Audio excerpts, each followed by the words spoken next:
This is the day that the Lord has made.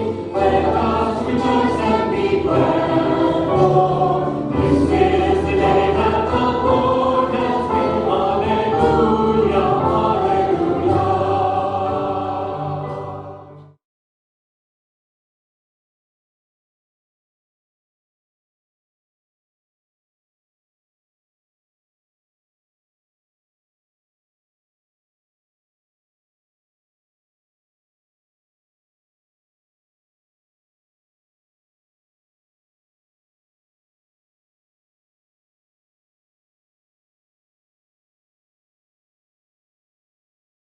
A reading from the book of Ezra. King Darius issued an order to the officials of west of Euphrates. Let the governor and the elders of the Jews continue the work on that house of God. They are to rebuild it on its former site. I also issue this decree concerning your dealing with these elders of the Jews in the rebuilding of that house of God. From the royal revenue, the taxes of west of Euphrates, let these men be repaid for their expenses in full and without delay. I, Darius, have issued this decree. Let it be carefully executed. The elders of the Jews continued to make progress in the building, supported by the message of the prophets, Haggai and Zechariah, son of Iddo. They finished the building according to the command of the God of Israel and the decrees of Cyrus and Darius, and of Artaxerxes, the king of Persia. They completed this house on the 3rd day of the month Adar, in the 6th year of the reign of King Darius. The children of Israel, priests, Levites, and the other returned exiles, celebrated the dedication of this house of God with joy. For the dedication of this house of God, they offered 100 bulls, 200 rams, and 400 lambs, together with 12 he-goats as a sin offering for all Israel, in keeping with the number of the tribes of Israel. Finally, they set up the priests in their classes and the Levites in their divisions for the service of God in Jerusalem, as is prescribed in the book of Moses.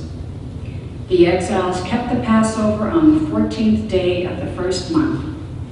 The Levites, every one of whom had purified himself for the occasion, sacrificed the Passover for the rest of the exiles, for their brethren the priests, and for themselves. The word of the Lord. Let us go rejoicing to the house of the Lord. I rejoiced because they said to me, we will go up to the house of the Lord, and now we have set foot within your gates, O Jerusalem. Let us go rejoicing to the house of the Lord.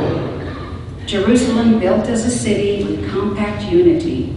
To it the tribes go up, the tribes of the Lord. Let us go rejoicing to the house of the Lord. According to the decree for Israel, to give thanks to the name of the Lord, in it are set up judgment seats for the house of David. Let us go rejoicing to the house of the Lord. The Lord be with you. A reading from the Holy Gospel according to Luke. The mother of Jesus and his brothers came to him, but were unable to join him because of the crowd. He was told, "Your mother and your brothers are standing outside, and they wish to see you." He said to them in reply, "My mother and my brothers are those who hear the word of God and act on it." The Gospel of the Lord. Praise to you, Lord Jesus Christ.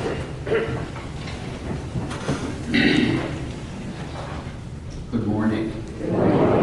If I seem a little stiff, it's because I was hit with a muscle spasm in my back yesterday afternoon. So I was praying before sleeping last night that God would give me the energy and the strength to be here this morning for Mass. Otherwise, I don't know what would have happened. God in his mercy and goodness have brought us all together, and I'm very happy to be here. I'm sure there's many of us who remember a comedian by the name of Rodney Dangerfield. You know, Rodney, I get no respect. I get no respect as a husband. I get no respect as a father. Even, he said, told this story, I didn't even get respect as a child. He joked that one day his father sat him down at the kitchen table and he said, "Son, you were adopted." Stunned, Rodney. What do you mean I was adopted? Well, who are my parents? I want to meet my real parents. I want to meet my real family. No, calm down, his father said. Your mom and I are your biological parents. But now we put you up for adoption and your new parents are on their way and they'll pick you up in a half an hour, so pack your bags. It's a bit of, as Rodney Dangerfield was accustomed to do, kind of a dark humor, and admittedly an absurd humor. It seems to go against the old saying, you can choose your friends, but you can't choose your family. In today's gospel, Jesus is sorting through, you might say, family issues. Although not as blunt as Mr. Dangerfield's father in the joke. Jesus says some potentially hurtful things in the presence of his kinfolk, implying that they are not his real family, or at least his only family.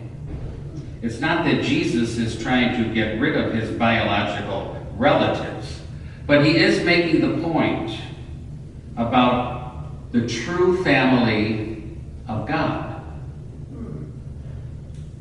Luckily for us, that extended family of Jesus embraces all those who hear the word of God and act upon it. And that's a family to which we can actually choose to belong.